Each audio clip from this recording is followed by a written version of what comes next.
আমার নাম সোহা। আমরা ঢাকায় থাকি। রমজানের ঈদে আমরা সবাই দেশে গিয়েছিলাম।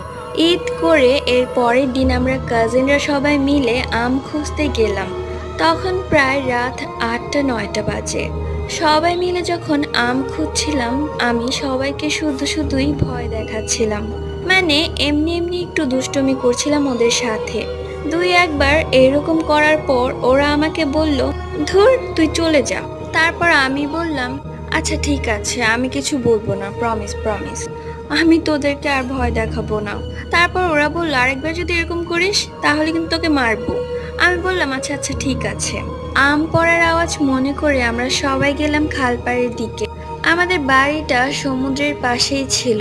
আমাদের বাড়ি আর সমুদ্র প্রায় কাছাকাছি, এর পাশেই ছিল একটা খালপাড়। ওইদিকে আমাদের সব আম গাছ, কাঁঠাল গাছ।